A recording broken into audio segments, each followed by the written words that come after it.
All right. Hey, everybody. Welcome to Saturday's episode of our Mystic Road Trip. This is a podcast where I talk a lot about using spiritual tools like astrology, tarot, and mindfulness to help women find their way back to authentic self. I'm a spiritual wellness coach. By the way, my name is Kim. And I'm an astrology nerd, tarot nerd. I love mystical things, but mostly I love helping women reclaim the parts of themselves that learn to hide to feel safe. On Saturday's episode, this series is about deconditioning different aspects of your astrology chart. Last week we did deconditioning your sun. That means this week we're talking about deconditioning your moon. And this is where you're going to reclaim your emotional freedom. So let's get into it, shall we? Your moon sign is your emotional world, right? It's instincts and needs. Sun gets a lot of attention, and okay, that's cool. But the moon is actually how you feel, how you self-soothe, how you react when no one's watching, right? And like everything else, the moon can get conditioned by family, by culture, by survival experiences, right? So today we want to talk about how you can spot patterns and how you can start reclaiming that emotional freedom, right? So let's start with how conditioning shows up in the moon, shall we? So once again, your moon covers emotional reactions, comfort zones, what makes you feel safe, right? So when conditioning gets in the moon, it kind of can twist that. So I'm going to use myself an example. So Cancer moon. In the Western astrology, I have a Cancer moon. Um, sensitivity equals weakness. And I don't want to show my needs because I have to be strong for everybody else. This is where conditioning twists that energy, right? In Vedic, I have a Gemini moon. And Vedic is like about karma and generational stuff and inherited, right?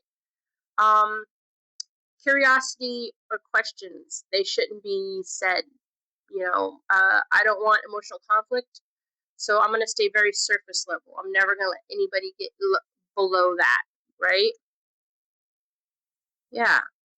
Sounds like fun, right? And then in Draconic, which is what I kind of like look at as being like the end goal, right? I have a Capricorn moon. And so in there, conditioning can look like over controlling emotions, right? Responsibility,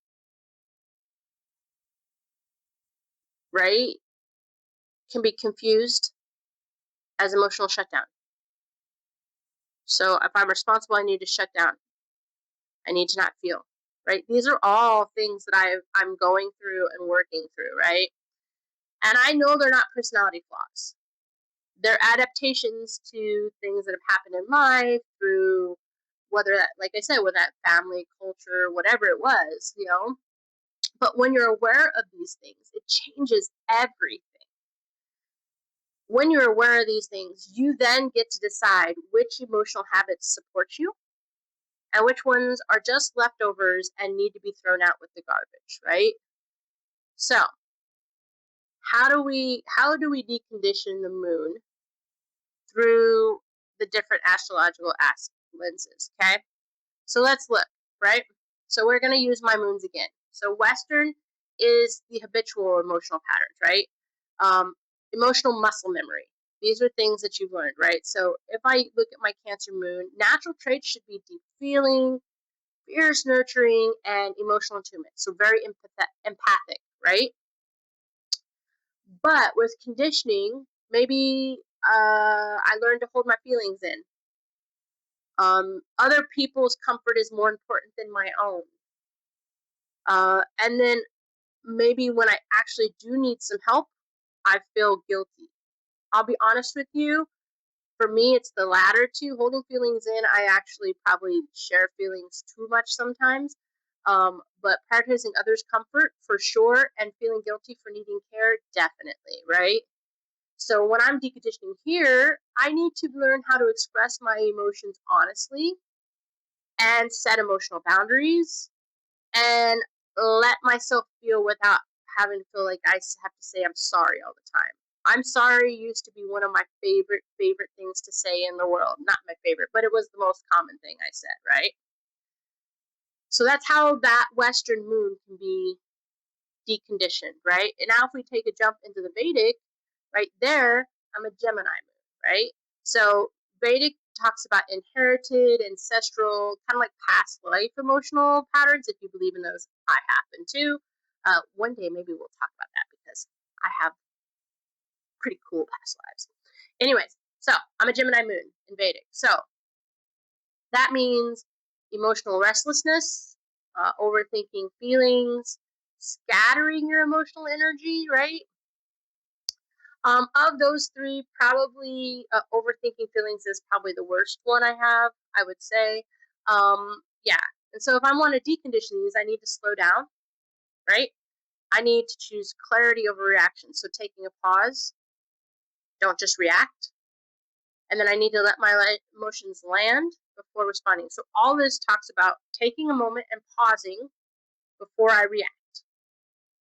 That's hard for me because I do tend to respond very quickly. So what that would mean is that emotional freedom is focus and presence. So I need to stay in the moment, not think back, not think forward, not right. I need to stay in the moment and take a pause, making sure that everything is clear before I react, right? If I go to Draconic, right, that's kind of like your soul's blueprint. I have a Capricorn moon there. And so I have a soul desire for emotional integrity, self mastery, and being stable without having to suppress myself, right? That's fair. Um, here, I need to use structure as support, not control, right? So Capricorn is known for being very organized, very control, right? But I need to use the structure that I have, but not use it as control. In other words, don't use it as manipulation. I need to allow emotional depth with maturity, right? And then I need to let my feelings kind of coexist with my purpose, right? And that's very hard sometimes. So when you look at all three, you can see what you do habitually, what you've carried karmically, and what your soul's actually asking for, right? And then this is like showing you the emotional truth layers. And it's important to have all three. So here's some practical ways that you could decondition your moon, right? First of all, understand moon work is very tender and sensitive. So when you're doing the deconditioning of the moon, because you are dealing with your emotions, you need to start very gently and do it with a lot of compassion, right? You need to start by noticing your emotional triggers, whether that's overreaction, withdrawal, emotional numbness, whatever that is. And then you need to look at the source of where that comes from. So, in other words, why did I react that way? Is it family patterns? Is it cultural messaging? Is it emotional survival from the past, right? And then, very intentionally and very gently, and like I said, with compassion, you need to start to experiment, right? Express your needs sooner rather than waiting to the last minute. Um, don't shut down, sit with the discomfort and feeling. And that is really the hardest thing for me, even to this day. And try to relay your emotions with responses that feel unfamiliar to you but are true, right? You can, of course, use mystical support. You can use tarot, moon rituals, meditation, or journaling. These are all things I use. Um, but I think the biggest thing I want you guys to take from trying to decondition your moon is authentic response is better than perfect response, right? So in a moment where you're feeling frustrated and you want to like answer it perfectly, maybe just saying, I'm frustrated, I don't know what to say. That's not the perfect response. It's not getting anything done, but that's legitimately how you feel, then that's what you should say, right? Um, Celebrate the small shifts. Emotional freedom is maybe one of the hardest ones, and it is built slowly one honest feeling at a time, okay? So when you honor your moon, you're going to find that relationships soften, creativity kind of flows easier, and your daily choices start to feel more aligned, right? And I just want to, I say this, I'm going to say this in every episode. None of this stuff is meant to fix you, okay? You don't need to be fixed. You need to listen to yourself. And these tools like astrology and tarot help you reflect, right?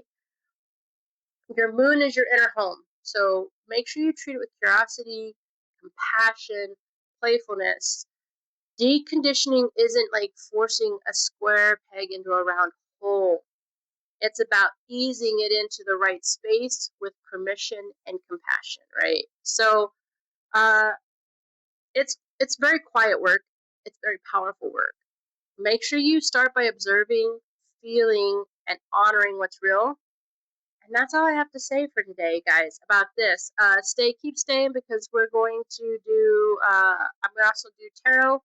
Uh, I'm also going to release a tarot video and an astrology video. So this video is over. My name is Kim. Your month of truth isn't too much. I want you to know that. Okay? It's just been waiting for you. So just explore and feel and let your moon shine the way it was always meant to. Okay?